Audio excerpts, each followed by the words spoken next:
Hoje nós vamos dar continuidade com o assunto literatura na pandemia. Literatura é a arte das palavras. Então, nesse clima tão gostoso, gostaria de apresentar para vocês a nossa convidada de hoje. Ela é escritora, poetisa, design. Seja muito bem-vinda, Eliane Troia. Obrigada, Jéssica, obrigada, Priscila, pelo convite. É sempre um prazer muito grande poder trocar experiências, principalmente com a juventude. Esse brilho lindo no olhar aí. Vamos começar com a nossa primeira perguntinha aqui. Quando você descobriu que seria uma escritora e quais foram as suas maiores inspirações? Bem, vamos lá. Eu não descobri que seria uma escritora até hoje. A gente é uma constante transformação, né, Jéssica? A gente vai mudando dia após dia. E a escrita, na minha vida, foi só mais um elemento dessa transformação. Então, ao longo da minha vida, eu vim praticando esse exercício da escrita, até que um belo dia eu publiquei. Mas não que eu não fosse escritora antes disso, tá? Uma coisa que eu quero que fique muito claro.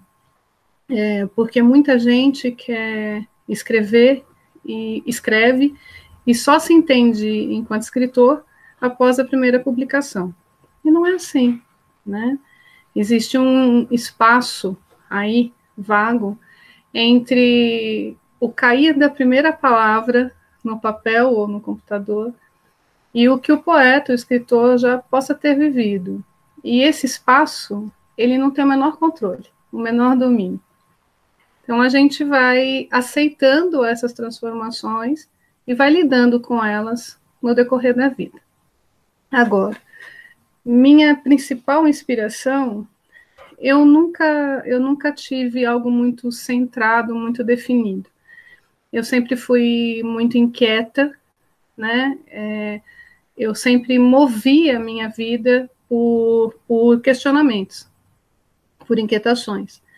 E por conta disso eu lia muito, né? Desde muito menina. Eu tinha dificuldade de verbalizar muitas coisas, eu tinha uma certa dificuldade na expressão oral, e isso fez com que eu me aprofundasse ainda mais no universo da escrita, porque eu lia muito, e aí tudo que eu queria falar, eu escrevia.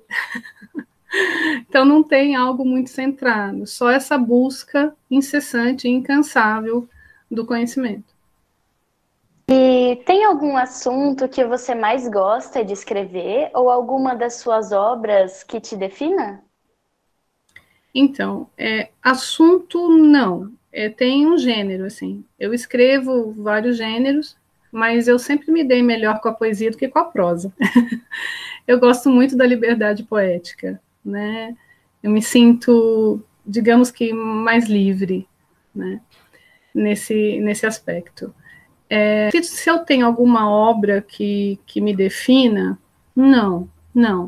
Eu acho que toda obra do escritor, e aí da arte em geral, né, ela tem um viés catártico, né, porque a gente não consegue se neutralizar e sair de si mesmo no processo da escrita ou de qualquer exercício artístico, né? Então, conforme você está realizando aquele processo, você já está se colocando ali, né? Você já é uma doação em plenitude, na verdade, em plenitude. Mas, assim, algum texto que me defina com caráter quase que autobiográfico, não. Eu acho que todas as palavras, ao longo de todas as obras, aí sim. E nesse período de pandemia, você encontrou alguma dificuldade como escritora? Então, o mercado literário é um mercado muito enxuto, eu diria, né, no Brasil. Nós, infelizmente, não somos estimulados à busca às atividades culturais, né, e a literatura é só mais uma delas. Então, isso faz com que o mercado se afunile, tá? Então, assim, a dificuldade que você me pergunta, eu tenho duas interpretações. Uma é dificuldade de mercado, que nesse momento de pandemia continua exatamente igual. Eu não diria para você que se amplificou ou reduziu, não. Eu acho que continua na mesma linha, que infelizmente nós, escritores, temos que lidar ao longo, né, das nossas vidas profissionais. E agora uma outra dificuldade um outro viés que eu entendi na sua pergunta é a própria dificuldade do ato de escrever, né? A dificuldade de me dispor a escrever. Esse momento de pandemia fez com que o isolamento social fez com que a gente reorganizasse todas as nossas agendas, né? Então está tudo muito complicado. A gente teve que se readaptar, reaprender a viver uma série de novas condições. E aí eu vou falar sobre mim mesmo, o que aconteceu comigo nesse período. Eu passei por momentos de intensa produção literária, que a escrita vinha assim quase que num caráter hemorrágico, sabe? Ela fluía e eu tinha que levantar de madrugada e vir para o meu escritório e escrever, porque é o meu cantinho de escrita, porque eu precisava elaborar aquilo tudo que vinha num momento criativo, tá? E teve períodos, né, que eu me abstive da escrita. E aí, nesses momentos, eu fiquei mais, por exemplo, na produção plástica, né, das artes visuais. Porque eu acho que é essa inconstância mesmo que a gente se colocou, né? Então, o nosso emocional responde muito, a nossa condição psicológica responde muito a tudo isso que está acontecendo. Embora eu me reconheça num local de privilégio aqui, né, de onde estou falando, meu local de fala, porque dentro da minha casa isso não aconteceu, né? O vírus não chegou, ele não entrou dentro da minha casa, ele não trouxe perdas para mim diretamente, mas quando a gente se entende, né, como ser humano, a gente se entende como igual, né? Então não dá para não sofrer, entendeu? Por tudo isso que está acontecendo pelo mundo.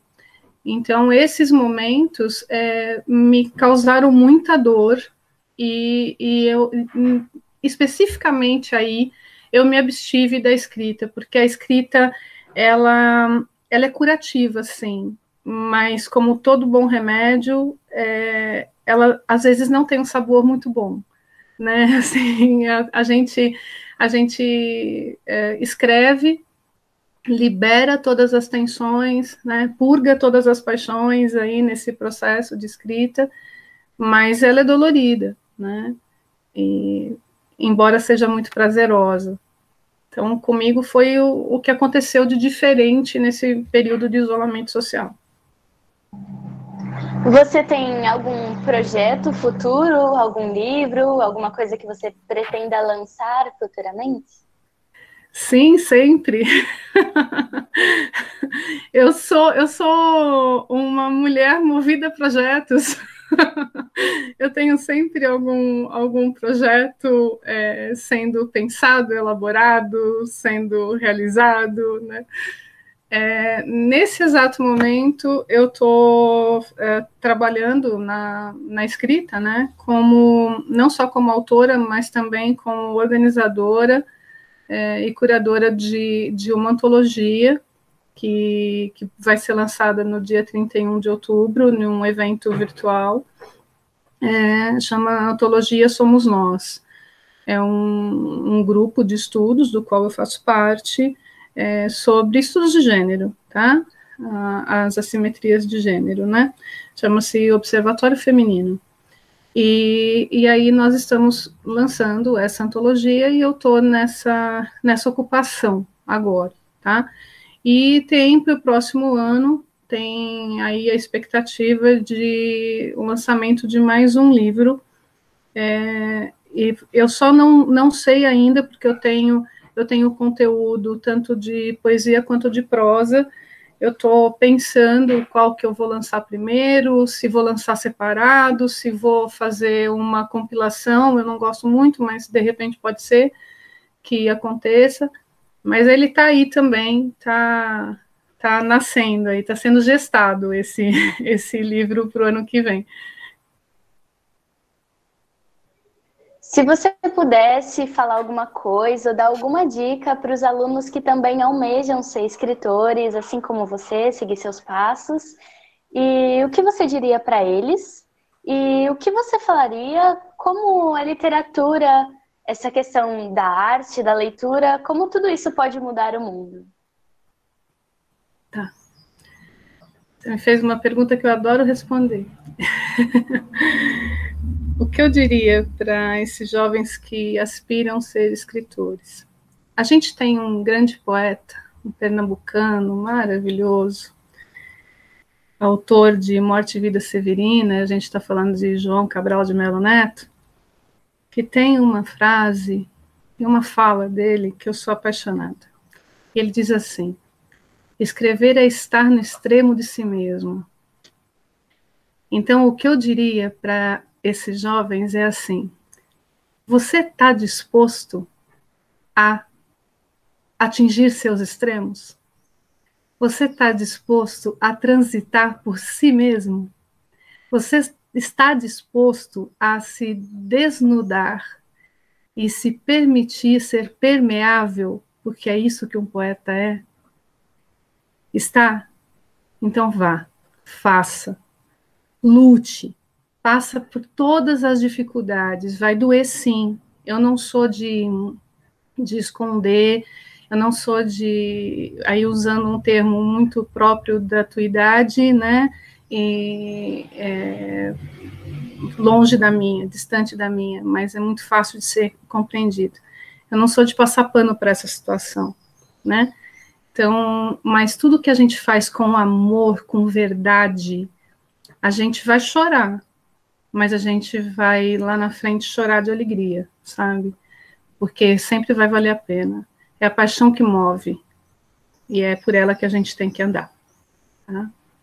E você me perguntou, além disso, como que a literatura pode transformar o mundo, né?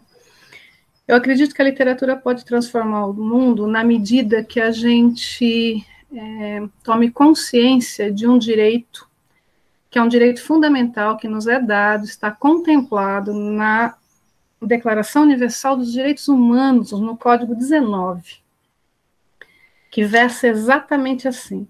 Eu fiz uma colinha aqui para não errar, né?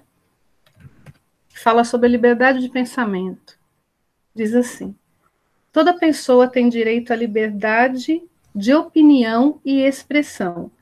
Esse direito inclui a liberdade de, sem interferências, ter opiniões e de procurar, receber e transmitir informações e ideias por quaisquer meios, independentemente de fronteiras. Quando que a literatura vai se adequar a esse eixo e ela vai virar mola para a transformação do mundo? Na medida em que a gente, enquanto ser humano, tomar consciência desse direito preservado, então a gente vai receber, transmitir conhecimento, exercitando a liberdade de pensamento, porque é só assim que o ser humano cresce. E, principalmente, tendo conhecimento suficiente para ter coragem de lutar quando alguém quiser cercear esse direito da gente. Então, quando vier alguém e disser para a gente, olha, isso está errado, né? Olha, não escreve não, o que você está escrevendo não é legal, olha, esse livro que você está lendo, é isso e aquilo. Aí você diz assim para essa pessoa: dá uma olhadinha no Código 19 da Declaração Universal dos Direitos Humanos. A gente precisa ter instrumento. Isso é um combate, e a gente não está falando de uma guerra, a gente está falando de um combate positivo, construtivo, na expectativa de uma sociedade menos desigual, uma sociedade mais coesa, mais justa, né? E a gente precisa se instrumentalizar para essa sociedade. Ninguém consegue entrar em algum combate do nada. A gente não pode entrar sem saber nada, né? Porque aí a gente vai sucumbir. Então, para mim, a literatura é, sim, um instrumento de transformação do mundo, na medida que a gente tem consciência disso. Muito obrigada pela sua participação, pela sua entrevista. A gente fica muito feliz e agradecido, porque, assim como foi para mim muito bom que estou aqui entrevistando você, eu tenho certeza que para os outros alunos que vão assistir futuramente, para as outras pessoas que assistirão a nossa entrevista, vai ser muito bom e vai agregar bastante. Muito obrigada pela sua participação. Imagina, o agradecimento é todo meu, a gratidão é minha. Mais uma vez eu digo, eu só acredito nessa vida feita de trocas. Eu sou viciada em gente. Eu tenho vício de gente, sabe? E eu acho que tudo que a gente constrói ao longo das nossas vidas é a partir das trocas. Então, sempre que, por algum motivo, vocês me julgarem útil ou, sei lá, digna de alguma participação, eu estarei aqui.